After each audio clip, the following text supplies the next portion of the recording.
মৰমৰ ছাত্ৰ ছাত্ৰীসকল, এতিয়ালৈকে আমি 0ৰ পৰা 10লৈ সংখ্যা কেইটা শিকিলোঁ। এইটো সংখ্যা কি? এইটো সংখ্যা হৈছে 5। যদি মই তোমালোকক এতিয়া সোধোঁ যে 5তকৈ ডাঙৰ সংখ্যাবোৰ কি, তেনেহ'লে তোমালোক নিশ্চয় ক'বা 6, 7, 8, 9, 10। আৰু যদি মই সোধোঁ যে 5তকৈ সৰু সংখ্যাবোৰ কি কি, তেনেহ'লে 4, 3, 2, 1, 0।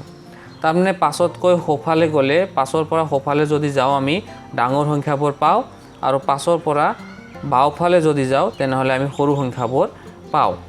তেনেহ'লে 5তকৈ 1 বেছি মানে 6, 5তকৈ 1 কম মানে 4। ঠিক তেনেদৰে এইটো সংখ্যা হৈছে 8, 8তকৈ 1 বেছি মানে 9, আৰু 8তকৈ 1 কম মানে 7। যেনেকুৱা এইটো সংখ্যা হৈছে 3। এতেকে 3তকৈ ডাঙৰ সংখ্যাটো কোনফালে বহিব? 3ৰ সোঁফালে বহিব। 3তকৈ ডাঙৰ হৈছে 4, গতিকে 4 সংখ্যাটো 3ৰ সোঁফালে বহিছে। 3তকৈ সৰু সংখ্যাটো কোনফালে বহিব? 3তকৈ সৰু সংখ্যাটো হৈছে 2, গতিকে 2 সংখ্যাটো 3ৰ বাওঁফালে বহিছে।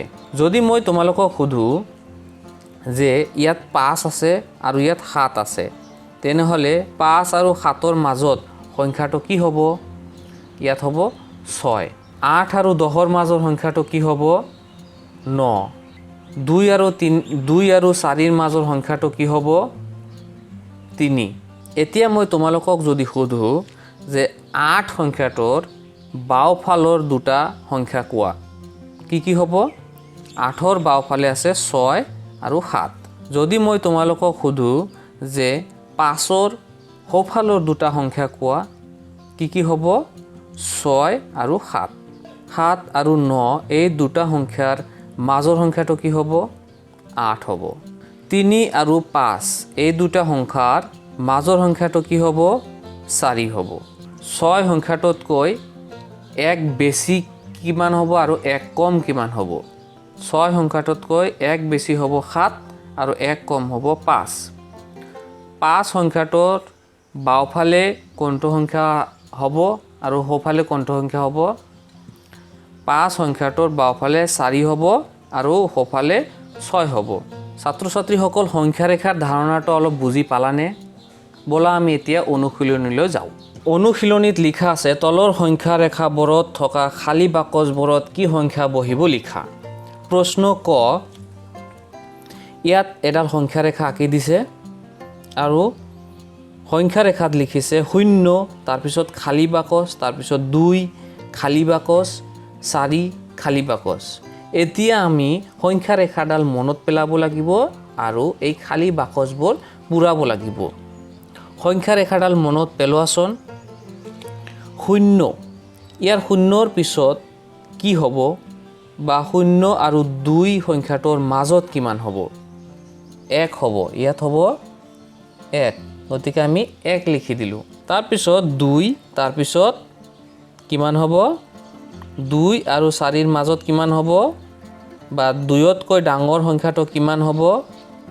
বা 4তকৈ 1 কম সংখ্যাটো কিমান হ'ব? 3 হ'ব।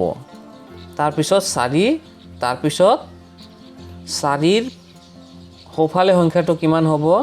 4ৰ সোঁফালে, তাৰমানে 4তকৈ 1 বেছি কিমান হ'ব? 4তকৈ 1 বেছি 5।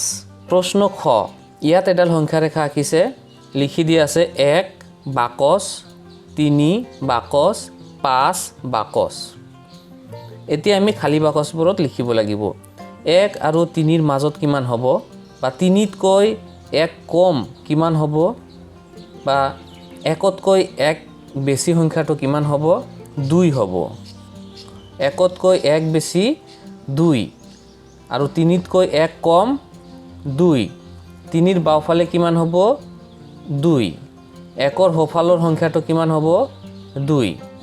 এতেকে তাৰপিছৰ বাকচটোত আমি লিখিম, কি লিখিম? 3 আৰু 5ৰ মাজৰ সংখ্যাটো কিমান হ'ব? বা 3ৰ সোঁফালৰ সংখ্যাটো কিমান হ'ব? বা 3তকৈ 1 বেছি সংখ্যাটো কিমান হ'ব? বা 5তকৈ 1 কম সংখ্যাটো কিমান হ'ব? 4 হ'ব। ইয়াত বহিব 4। এতিয়া 5তকৈ 1 বেছি সংখ্যাটো কিমান হ'ব 5ৰ সোঁফালৰ সংখ্যাটো কিমান হ'ব 6 তোমালোক সংখ্যা ৰেখাডাল মনত পেলাবা আৰু লিখিবা প্ৰশ্ন গ এইটো সংখ্যা ৰেখাত লিখিছে 6 খালী বাকচ 8 9 খালী বাকচ এতিয়া 6 সংখ্যাতকৈ 1 বেছি কিমান হ'ব বা 8তকৈ 1 কম কিমান হ'ব বা 6 আৰু 8ৰ মাজৰ সংখ্যাটো কিমান হ'ব 6তকৈ 1 বেছি সংখ্যাটো কিমান হ'ব 6 আৰু 1 বেছি 7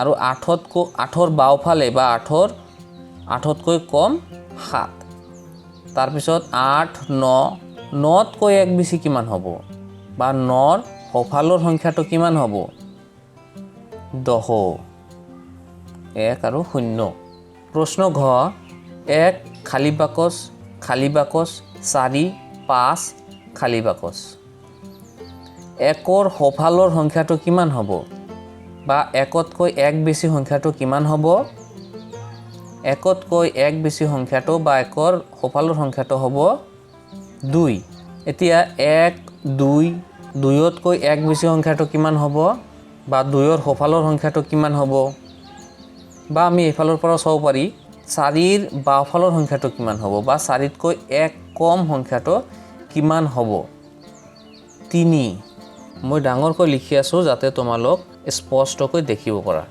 তাৰপিছত 4 5 5তকৈ 1 ডাঙৰ বা 5ৰ সোঁফালৰ সংখ্যাটো হ'ব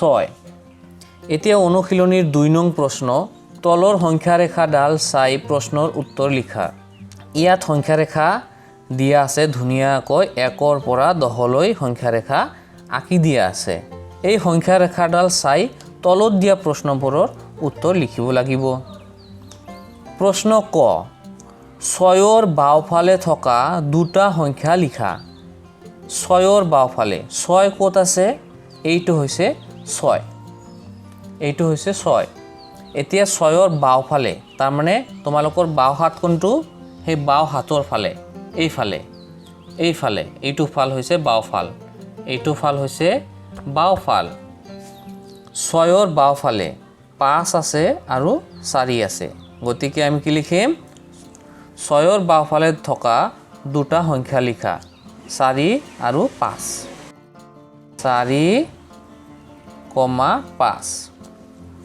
প্ৰশ্ন খ 4ৰ সোঁফালে থকা দুটা সংখ্যা লিখা এইটো হৈছে 4ৰ সোঁফালে কি সংখ্যা আছে সোঁফাল মানে তোমালোকৰ সোঁ হাতৰ ফাল 4ৰ সোঁফালত আছে 5 আৰু 6 গতিকে আমি লিখিম 5,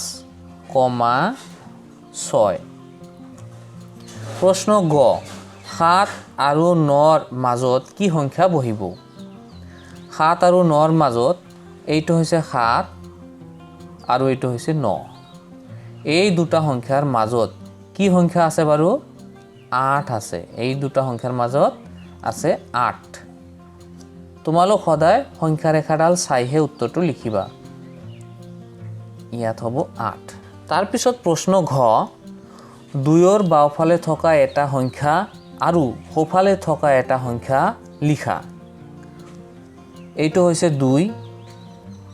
2ৰ বাওঁফালে কি আছে আৰু সোঁফালে কি আছে 2ৰ বাওঁফালে থকা সংখ্যাটো এইটো বাকচত লিখিব লাগিব আৰু সোঁফালে থকা সংখ্যাটো এইটো বাকচত লিখিব লাগিব এতেকে 2ৰ বাওঁফালে কি আছে 1 আছে 2ৰ বাওঁফালে 1 আছে গতিকে বাওঁফালে 1 বুলি লিখিম আৰু 2 সংখ্যাটোৰ সোঁফালে আছে 3 গতিকে ইয়াত আমি লিখিম 3 ইয়াৰ পিছৰ ভিডিঅ'খনত আমি শিকিম স্থান কোন ক'ত আছে প্ৰথম কোণ দ্বিতীয় কোণ তৃতীয় কোণ এইবোৰ আমি শিকিম আজিৰ ভিডিঅ'ত এইখিনিয়ে অহা ভিডিঅ'ত আকৌ লগ পাম ধন্যবাদ